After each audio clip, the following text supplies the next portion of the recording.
You ever just not know what to do? Maybe there's a major decision you're facing career-wise, or there's a struggle in a relationship and you're kind of like, I don't know how to resolve this. Or maybe there's a financial decision, you're troubled about the ups and downs in the market, and it's hard to have peace when it looks like an EKG when you look at the stock market.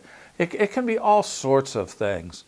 That's why God gave us the book of Proverbs. And sometimes it's hard to find your way around in the book of Proverbs, as this week you begin reading it if you're reading through the Bible with us, or maybe you just happened across this video. And I just want to encourage you that this book is exactly what it claims to be. It's a source of wisdom.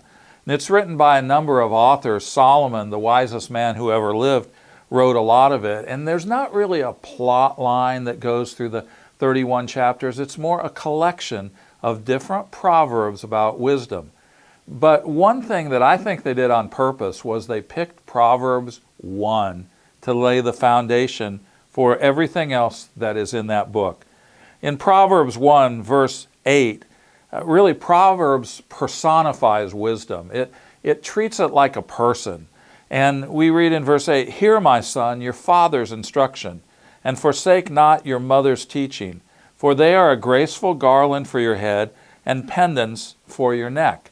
Yes, this can be talking about our literal mom and our literal dad, but it can also be Proverbs presents itself as the ultimate parent.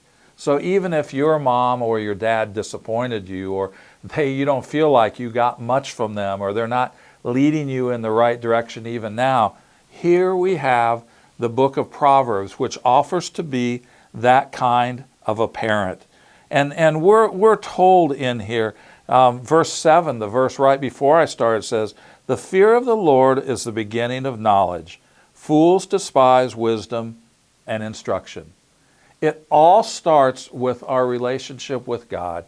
It's a relationship of fear. That doesn't mean, oh no, if he finds me doing one thing wrong, he's going to nuke me off the planet.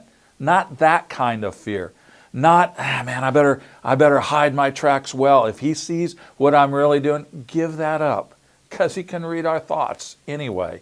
He sees it all. There's no way to deceive him. It's not that kind of fear of he's up there and he's heaven and he's angry. It's really a reverential awe. It's a respect. It's a humble position that says, you understand me better than I understand myself because you made me. In fact, you made all of this. What a perfect foundation for all that we're going to read in Proverbs. It starts with a right view of God as the source of wisdom.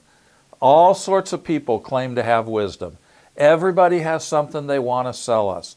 But this book contrasts earthly wisdom.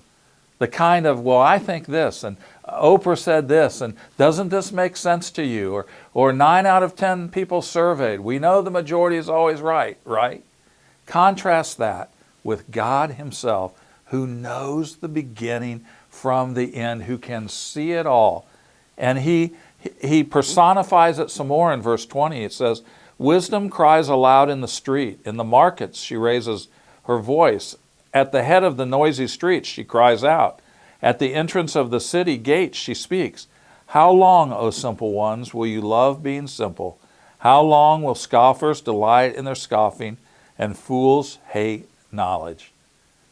Proverbs 1 goes on and it says you're basically at the fork of the road. Are you going to trust in your own understanding, or you trust in God's wisdom? Because they lead to two very different destinations. I encourage you, read Proverbs 1, and even if there's not consistency in your Bible reading, you know the cool thing about Proverbs? There's 31 chapters. Whatever date it is, if it happens to be July 9th, or if it happens to be April 3rd, take the 9th, take the 3rd, whatever date it is, read the proverb for that day. And simply say, God, what does this proverb teach me about you? What does it teach it about me? How am I following it? How am I ignoring it? You show me, God, and I'll do what you say. You're going to love reading through the book of Proverbs, because it really reveals God's heart. He does love you. He wants the best for you, and He doesn't want us going through life blind, guessing, making decisions on our own strength. Wisdom is there for the asking and for the taking, and a ton of it is in this book called Proverbs. Email me, phil@walkthrough.org. I can't wait to hear what you discover as you begin reading through the book of Proverbs with us. And I'll see you next time on Walk Through Voices.